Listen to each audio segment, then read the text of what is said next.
بسم اللہ الرحمن الرحیم سبحان اللہ رضی اللہ عنہم ورضوا عنہ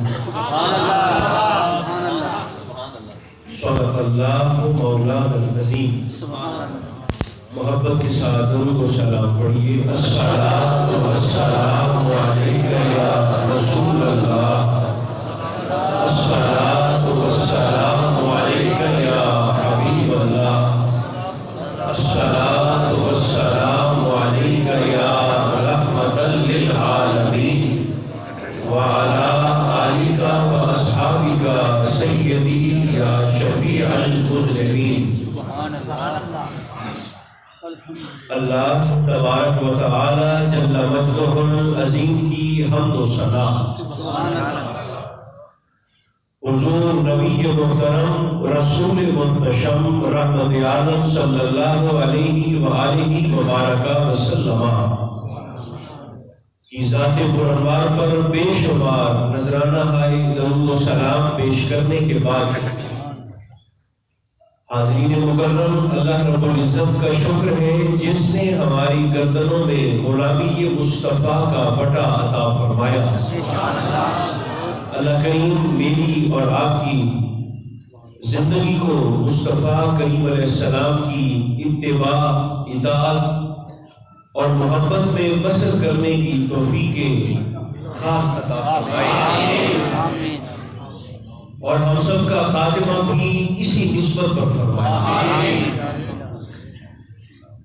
تسلسل کے ساتھ ماہ ربیع الاول شریف سے لے کر اب تک ذکر رسول بھی ہوا اور ذکر آل رسول بھی ہوا۔ آج بہتر محسوس ہوا کہ اس جماعت کا ذکر بھی کیا جائے جسے اللہ رب العزت نے ان کی زندگی میں اپنی رضا کی سند عطا فرمائی، جنہیں کہا جاتا ہے اصحاب رسول۔ عظمت صحابہ پر سبحان اللہ سبحان اللہ سبحان اللہ۔ پہلا جملہ یہ ہے کہ اسلامی سال ماہ محرم الحرام سے شروع ہوتا ہے۔ اس بات کا حکم نہ تو قرآن مقدس کی کسی آیت کریمہ کے اندر موجود ہے اور نہ ہی سرکار دو عالم علیہ السلام کے کسی فرمان میں اس بات کا حکم موجود ہے کہ تم نے اپنے سال کا آغاز ماہ محرم سے کرنا ہے۔ کیا بات، کیا بات، میرا خیال ہے آسان سی بات ہے۔ اپنے سال کو، اسلامی سال کو محرم سے شروع کرنے کا حکم نہ تو ہمیں اللہ رب العزت نے قرآن میں دیا ہے اور نہ ہی سرکار دو عالم علیہ السلام کی کسی حدیث مبارکہ میں یہ ارشاد، یہ فرمان یا یہ حکم موجود ہے کہ تم اپنے سال کا آغاز ماہ محرم الحرام سے کرو۔ اگر حکم نہ خدا کا ہے نہ مصطفیٰ کا ہے تو پھر ہم اپنے سال کی ابتدا محرم سے کیوں کرتے ہیں؟ پہلے سوال سمجھ لیں پھر جواب کا مزہ ہے۔ حکم تو نہیں ہے، پھر ایسا کیوں؟ یاد رکھیں، مدینہ منورہ کے کچھ تاجر حضرات وہ سیدنا فاروق اعظم رضی اللہ تعالیٰ عنہ کی بارگاہ میں حاضر ہوئے اور کہنے لگے حضور ہم نے سال کے بعد اپنے مال کی، کاروبار کی کلوزنگ کرنی ہوتی ہے، مگر ہمیں سمجھ نہیں آتی کہ ہم آغاز کہاں سے کریں۔ کیا بات۔ دیکھیں میں اس شخصیت کا ذکر کرنے لگا ہوں، ان الشیطان یفر من ذل عمر، جنہیں آتا دیکھ کر شیطان راستہ چھوڑ دیتا۔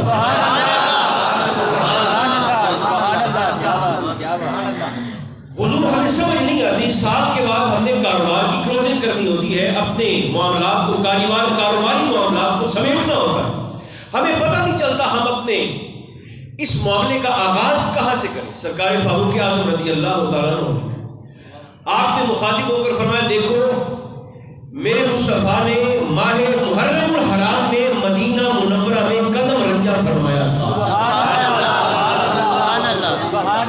چونکہ میرے اور تمہارے نبی نے مدینہ منورہ میں اپنا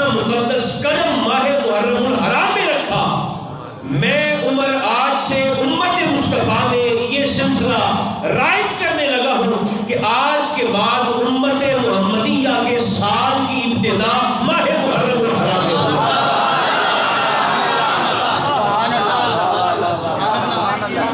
سادہ سی بات ہے، جس کی عمر سے نہیں بنتی وہ اپنا کیلنڈر چھاپ لے۔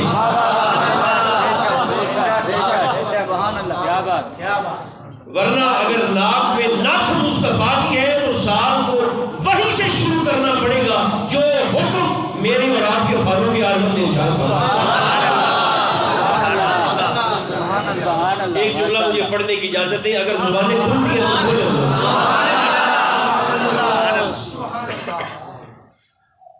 جناب عمر کی ایک کنیز ہے جن کا نام ہے زاہدہ، سنا میں دیتا ہوں، اور اپنے ایمان پر بہار آپ کی محبت کے سپرد کرتے ہیں۔ آپ کی کنیز ہے زاہدہ۔ ایک مرتبہ جناب عمر نے اپنی اس کنیز سے مخاطب ہو کر فرمایا کہ زاہدہ جاؤ ذرا جنگل سے لکڑیاں اکٹھی کر کے لے آؤ تاکہ گھر کے لنگر کا اہتمام کیا جائے۔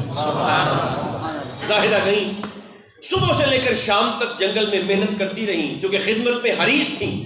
کافی ساری لکڑیاں جب اکٹھی کر لیں تو شام کا وقت ہوا، غروب آفتاب سے پہلے کوشش کرتی ہیں کہ میں یہ لکڑیاں اٹھا کر واپس اپنے گھر پہنچ جاؤں تاکہ خدمت گزاری میں تاخیر نہ۔ اب مسئلہ یہ بنا کہ لکڑیوں کا گٹھا کافی بڑا تھا، اسے اٹھانا چاہتی ہیں تو وہ اٹھایا نہیں جاتا، زیادہ جمع ہو گئی۔ لکڑیاں اٹھانا چاہتی ہیں تو اٹھائی نہیں جاتی، چھوڑنے پر دل نہیں چاہتا کہ صبح سے لے کر شام تک محنت کر رہی ہوں، اب لکڑیاں چھوڑ کے کیسے جاؤں۔ بڑے گھروں کے نوکر بھی ناز والے ہوتے ہیں۔ اب وہ بی بی تنہا کھڑی ہے جنگل میں، اٹھاتی ہے تو اٹھایا نہیں جاتا، جائے رفتن نہ پائے ماندن، کروں کیا، نہ اٹھا سکتی ہوں نہ چھوڑ سکتی ہوں۔ اچانک دل میں خیال آیا، وہیں کھڑے کھڑے لکڑیوں کا گڈھا وہیں چھوڑا اور آسمان کی جانب چہرہ اٹھا کر مخاطب ہو کر کہنے لگی، تیرے عمر دی نوکرانیاں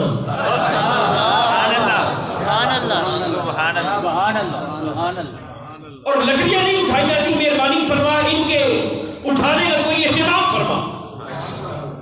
ابھی مناجات کے انداز میں یہ درخواست رب ذوالجلال کی بارگاہ میں کر رہی ہے کہ زاہدہ کو اپنے پیچھے سے کسی کی آواز آئی، اماں جی لکڑیاں اٹھوانی ہے۔ پلٹ کر پیچھے دیکھا، بولیا میں سناتا ہوں ذہن میں لائی شخصیت کیسی ہے۔ زاہدہ نے پلٹ کر مڑ کے پیچھے دیکھا، نرگسی آنکھیں،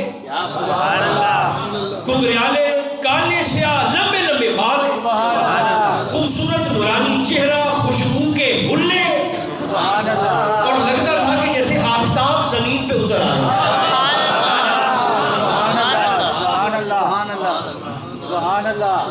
وہ میرے خاموش نگر کے باسیوں زور سے کہو ایسے مڑ کے دیکھا زاہدہ نے، وہ نوجوان کھڑا ہے، اس نے کہا اماں جی لکڑیاں اٹھوانی؟ آپ نے فرمایا اٹھوانی تو ہے، تو کون ہے؟ اس نے کہا میں ایسی خدمت کے لیے آیا ہوں، مگر ایک کام آپ کو میرا کرنا پڑے گا، ایک کام میں آپ کا کروں۔ زاہدہ نے کہا بتائیں۔ اس نے کہا جب مدینہ منورہ میں جائے نا تو سرکار فاروق اعظم رضی اللہ تعالیٰ عنہ کو میری طرف سے آپ نے سلوٹ کرنا ہے، میرا سلام دینا ہے آپ نے۔ انہوں نے کہا میرے تو مخدوم ہے، میرے تو آقا ہے، میں سلام عرض کر دوں گی، مگر لکڑیاں؟ اس نے کہا ابھی دیکھو دور پڑا تھا ایک بڑا سارا سیاہ رنگ کا پتھر، اس نوجوان نے ایسے پتھر کو اشارہ کیا، یہ دوڑ کر اس کی بارگاہ میں پہنچ گیا، دوسرے ہاتھ سے اشارہ کیا، لکڑیوں کا پورا گڈھا اٹھا کر پتھر پہ رکھا۔ مجھے نہیں پتا اس جملے میں کتنا مزہ ہے، اس نوجوان نے اس پتھر سے مخاطب ہو کر فرمایا، اوے عمر دے گھر دا پتہ ہی؟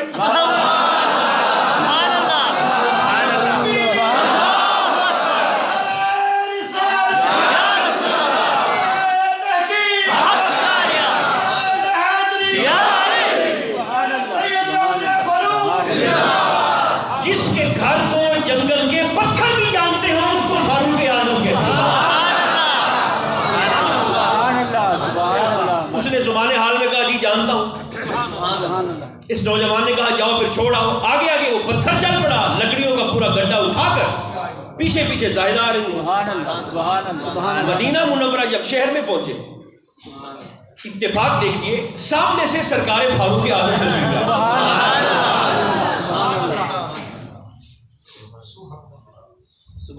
یہ منظر کسی کو بھی حیران کر دینے کے لیے کافی تھا. آپ نے دیکھا کہ پتھر ہے سیاہ رنگ کا اور ریڑھی کی طرح لکڑیوں کے پورے گڈھے کو اپنے اوپر لاد کر سامنے آگے آگے گلی میں وہ چلتا آ رہا ہے اور پیچھے پیچھے میری کنیز ہے زاہدہ. جب قریب آیا تو اس نے لکڑیاں وہیں چھوڑی, پتھر واپس جنگل میں. زاہدہ سامنے کھڑی. سرکار فاروق نے فرمایا یہ کیا ہے؟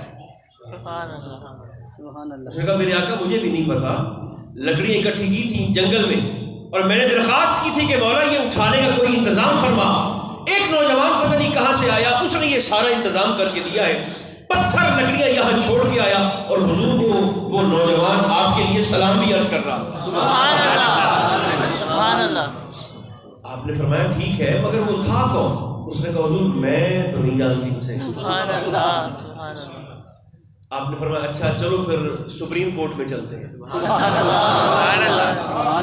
وہاں چلتے ہیں جہاں علم اس چوکھٹ کا ایسے طواف کرتا ہے جیسے حاجی کعبے کا طواف.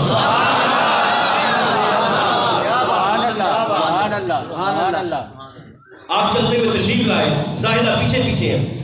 وہ جتنے فاصلے پر ہمارا سامنے وضو خانہ ہے, اتنے فاصلے پر مسجد نبوی شریف پہ جب حاضر ہونے لگے, میرے اور آپ کے کریم آقا تشریف فرما ہے, ان کی نگاہ پڑی چہرہ مصطفیٰ پر اور سرکار دو عالم علیہ السلام کی توجہ مبذول ہوئی چہرہ فاروق پر. بے ساختہ سرکار کے مقدس چہرہ پاک پر تبسم پھیلا اور سرکار نے کیا فرمایا؟ سرکار ارشاد فرماتے ہیں عمر یہ پتھروں کو کب سے مرید کر لیا ہے.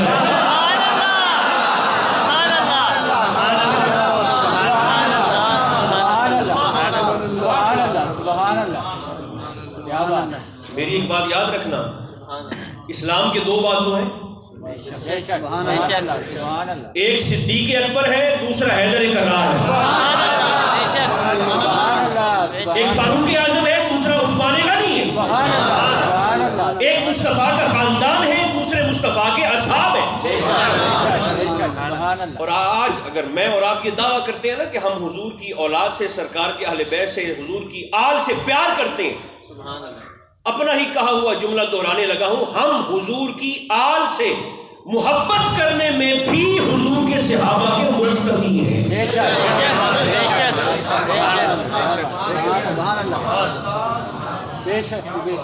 ہمیں سرکار کے صحابہ نے سکھایا ہے کہ مصطفیٰ کی اولاد سے, خاندان سے پیار اور وفا کیسے ہوتی ہے, کیسے کی جاتی ہے. آقا نے فرمایا عمر پتھروں کو کب سے تابع کر لیا ہے؟ جلدی سے قریب آئے. حضور یہی سوال لے کر میں آپ کی خدمت میں حاضر ہوا ہوں, یہ معاملہ کیا ہے؟ اب میں بڑے آرام سے بولوں گا اور بات کے وزن کو آپ نے خود محسوس کرنا ہے. سرکار نے فرمایا جانتے ہو وہ نوجوان کون تھا؟ سبحان اللہ. سبحان اللہ. آقا کون تھا؟ سرکار نے فرمایا وہ جنت کا دروغہ رضوان تھا. سبحان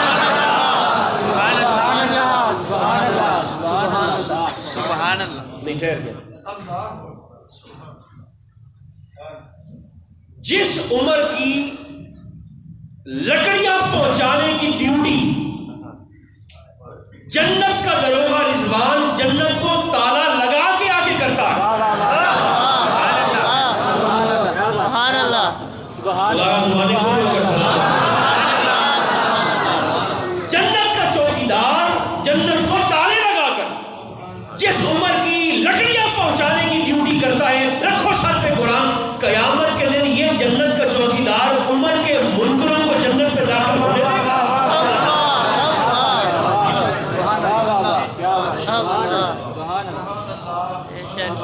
اسلام کے خوبصورت چہرے کا نام فاروق اعظم. ایک دن دھوپ پر بیٹھ کر نا, دھوپ پر, عرب کی دھوپ تھی شدت کی, تو سرکار فاروق اعظم اپنی ہی چادر کو ایسے پیوند لگا رہے ہیں سوئی سے, دھوپ میں بیٹھ کر.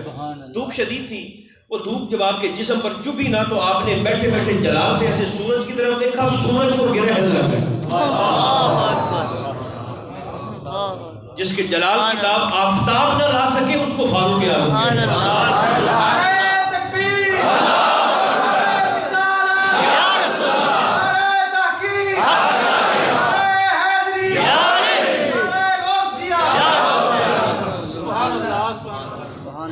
کہیں تو ایک حدیث پاک اور بھی.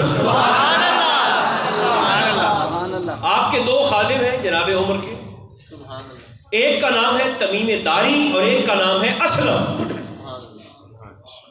دو غلام ہیں، سبحان اللہ، تمیم داری اور جناب اسلم۔ مسجد نبوی شریف ہے،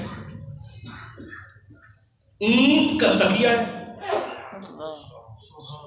سبحان اللہ، اور 22 لاکھ مربع میل کا حاکم اینٹ کے تکیے پہ سر رکھ کر اوپر پیوند والی پھٹی ہوئی چادر لے کر چمڑے کا کوڑا پاس رکھ کر مزے سے میٹھی نیند سو رہا ہے۔ سبحان اللہ، سبحان اللہ،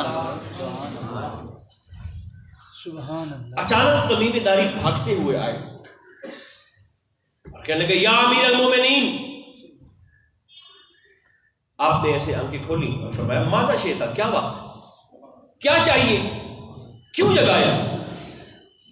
اس نے کہا حضور مدینہ کے باہر سے ایک غار سے آگ نکل کر مدینہ منورہ شہر کی جانب بڑھ رہی ہے، اور خدشہ یہ ہے کہ اگر وہ آگ اسی رفتار کے ساتھ بڑھتی آئی تو لوگوں کی فصلوں کو، گھروں کو، باغات کو خطرہ ہے۔ میرے ساتھ حضور پانی والے، بالٹی والے کو 4 بندے بھیجیں تاکہ آگ کا سدباب کیا جائے۔ جناب عمر نے سنا، بڑے ناز کے ساتھ آنکھیں بند کی اور کروٹ لے کے پھر سو گئے۔ سبحان اللہ، سبحان اللہ، تمیم پلٹ کے طرف سے آئے، حضور شہر جل جائے گا، میرے ساتھ بھیجیں کسی کو۔ آپ نے آنکھیں کھولی، سنا، آنکھیں بند کی، کروٹ لے کے پھر سو گئے۔ سبحان اللہ، وہ پلٹ کر تیسری بار آئے، حضور جب شہر جل جائے گا پھر بیدار ہو گئے۔ سرکار مہربانی فرمائے میرے ساتھ کسی کو بھیجیں، آگ آ رہی ہے۔ آپ جلال کے ساتھ اٹھے اور وہ جو پیوند لگی چادر آپ نے اوڑھی ہوئی تھی، وہ چادر ایسے اتار کر چمڑے کا کوڑا پاس پڑا تھا، وہ کوڑا اٹھا کر ایسے تمیم داری کو دیا، فرمایا یہ چادر اپنے اوپر لو، میری چادر، اور ہاتھ میں پکڑو یہ چمڑے کا کوڑا، اور آگ کے سامنے جا کر کھڑے ہو گئے۔ سبحان اللہ، سبحان اللہ، سبحان اللہ، سبحان اللہ، یہ کپڑا ہے، یہ چمڑا ہے، آگ جلا دیں گی۔ فرمایا میرے چادر کا، میرے چمڑے کا حیا کر کے آگ نہ پلٹے، مجھے محمد کا غلام نہ کر۔ سبحان اللہ، سبحان اللہ، زمین نے چادر اوڑھی، چمڑے کا کوڑا ہاتھ میں پکڑا اور آگ کے سامنے گئے۔ اب یہ منظر پتہ نہیں میں کیسے عرض کروں آپ کی خدمت میں، جیسے جیسے تمیم داری آگے قدم بڑھاتے ہیں آگ پیچھے ہٹتی جاتی ہے۔ سبحان اللہ، سبحان اللہ، یہ چلتے گئے، مدینہ کے لوگ شاہد تھے، یہ چلتے گئے، آگ پیچھے ہٹتی گئی، ہٹتی گئی، یہ بڑھتے گئے، آگ پیچھے ہٹتی گئی، یہ آگے بڑھتے ہیں، آگ ہٹتی ہے۔ چلتے چلتے وہ آگ اسی غار میں گئی جہاں سے نکلی تھی۔ آپ واپس تشریف لائے، آپ نے فرمایا اہل مدینہ مبارک ہو، سبحان اللہ، آگ بڑھ گئی ہے۔ میرا یہ عقیدے کا جملہ یاد رکھیے گا سبحان اللہ، اور دل کی گہرائی سے کہنے لگا، عمر کی چادر جسم پر ہو تو دنیا کی آگ بڑھ جاتی ہے۔ سبحان اللہ، سبحان اللہ، میں پھر کہہ دیتا ہوں، سبحان اللہ، عمر کی چادر جسم پر ہو تو دنیا کی بن جاتی ہے، عمر کی محبت دل میں ہو تو عقبہ کی بن جاتی ہے۔ سبحان اللہ، سبحان اللہ، بے شک، بے شک، سبحان اللہ، یہی سنیت ہے۔ سبحان اللہ، سبحان اللہ، ایک بات میرا دل، دو دوست ہو نا، دو یار ہو، ایک کا ذکر کیا جائے دوسرے کا نہ کیا جائے تو پہلا بھی خفا ہو جاتا ہے۔ بے شک، سبحان اللہ، کہیں تو میں ایک جملہ سرکار صدیق کے طور پر بولتا ہوں، سبحان اللہ، سبحان اللہ، بلکہ اگر صدیق کو بھی راضی کرنا ہے اور مصطفیٰ کو بھی راضی کرنا ہے، وقت چونکہ ہو رہا ہے تو پھر صرف ایک حدیث پاک صدیقہ پر نہ سنا دو، سبحان اللہ، سبحان اللہ، زور سے سبحان بولائیں۔ اللہ، سبحان اللہ، ہمارے رشتے بیویاں کرواتی ہیں، بے شک، بابے کرواتے ہیں، بے شک، بندے کرواتے ہیں، مائیاں بیویاں کرواتی ہیں۔ جن کے رشتے کے لیے اللہ عائش سے فوٹو بھیج کر مصطفیٰ کو دکھائے نا، اسے عائشہ صدیقہ کہتے ہیں۔ سبحان اللہ، سبحان اللہ، ایک دفعہ مردوں کی طرح زور سے بولے سارے، سبحان اللہ، یہ ہماری ماں ہے عائشہ صدیقہ رضی سبحان اللہ ایک مرتبہ سرکار دو عالم علیہ السلام اور اما عائشہ صدیقہ رضی اللہ تعالیٰ عنہ آپ دونوں میں نا شکر رنجی ہو گئی کسی بات پر، شکر رنجی کسی بات پر خفگی ہو گئی دونوں میں. اور حضور علیہ السلام کا یہ طریقہ تھا کہ جب آقا خفا ہوتے تو مسجد نبوی شریف کے ساتھ ایک حضور کا خاص مقدس حجرہ تھا، آقا اس میں تشریف لے جاتے، پھر جس زوجہ سے خفا ہوتے پھر اس کے پاس تشریف لے کر نہیں جاتے، مسجد کے ساتھ اس حجرے میں آقا تشریف فرما رہا کرتے تھے. آقا علیہ السلام خفا ہو گئے کسی بات پر. اما عائشہ صدیقہ رضی اللہ تعالیٰ عنہا ام المومنین جنہیں حضور پیار سے حمیرہ کہتے ہیں، حمیرہ کا معنی سرخ رنگت والی، سبحان اللہ سبحان اللہ آقا پیار سے حمیرہ کہتے ہیں. سبحان اللہ. آقا نا یہ منظر ذرا ذہن میں لائیں. حضور علیہ السلام چونکہ خفگی ہو گئی تو آقا اٹھ کر حجرے عائشہ صدیقہ جو وہاں پر گئے ہیں ان کے ذہن میں نقشہ آ گیا ہے کہ میں کس جگہ کی بات کر رہا ہوں. وہاں سے آقا اٹھ کر اسی مسجد کے ساتھ والے حجرہ میں تشریف لے کر جانے لگے. اما عائشہ صدیقہ کو محسوس ہوا کہ حضور علیہ السلام خفا ہو کے جانے لگے ہیں، خفا ہو کے. اب وہ چونکہ اس دروازے کو بھی جانتی تھیں اور اس کریم کی عظمت کو بھی جانتی تھیں، آپ کے پیار نے گوارا نہیں کیا کہ میں حضور کو خفا کر کے یہاں سے بھیجوں. بڑی مروت والی اور بڑی شاندار اور دلچسپ حدیث مبارک ہے. جیسے ہی حضور علیہ السلام اٹھ کر آگے جانے لگے اما عائشہ صدیقہ پیچھے سے اٹھیں. اب ذرا ان کا طریقہ دیکھیں سرکار کو روکنے کا، کیونکہ اہلیہ ہے، ان کے پاس تھا دوپٹہ اور چادر. آقا چونکہ تیز چلتے تھے،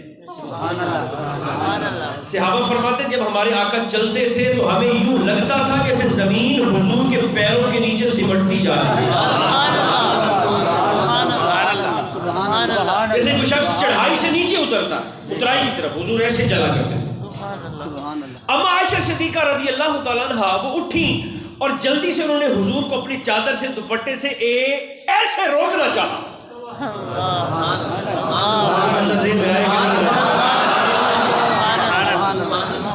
درخواست کی تو سرکار نے مانی نہیں، حضور جا رہے ہیں، چل رہے ہیں. ایسے کر کے آپ نے روکنا چاہا. میں پڑھ کے حیران ہو گیا، پتہ نہیں میرے آقا اس وقت کس کیفیت میں تھے. آپ نے دوپٹہ ایسے کر کے روکنا چاہا، چادر وجود مصطفیٰ سے چھن کے باہر آ گئی. ایسے آقا چل رہے ہیں.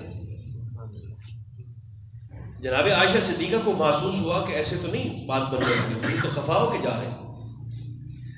آپ فرماتے ہیں میں نے سوچا کیوں نہ اسی ذات سے رابطہ کروں جس نے میرا رشتہ کروایا ہے. سبحان اللہ. میں نبی کا حرم سنا رہا ہوں آپ کو.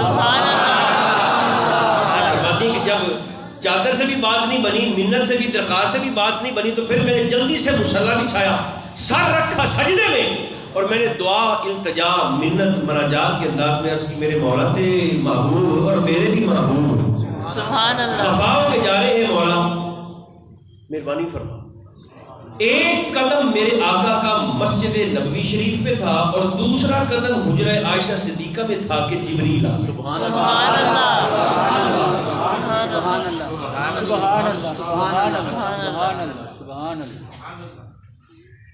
حاضر ہو گئے. سرکار نے فرمایا کیسے آئے ہو؟ حضور اللہ فرماتا ہے پہلے عائشہ سے صلح فرمائیں پھر میری مسجد میں تشریف لائیں. اگر پلٹ کر دیکھا تو جناب اما عائشہ صدیقہ رضی اللہ عنہا مصلی پر تشریف فرمائیں. چہرے مصطفیٰ پر وہ جو خفگی تھی وہ تبسم میں بدلی اور سرکار نے یقیناً فرمایا ہوگا عائشہ تیرے سفارشی پر بھی قربان نہ ہو.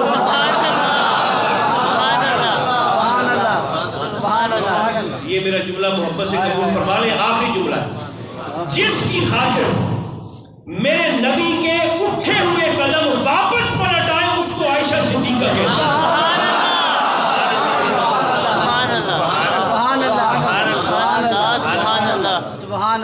اللہ کا شکر ہے جس نے مجھے اور آپ کو یہ حسین اور شاندار اعتقاد اور جماعت عطا فرمائے۔ کثرت کے ساتھ درود و سلام کی تلاوت کی جائے۔ صلی اللہ علیہ خیر خلق۔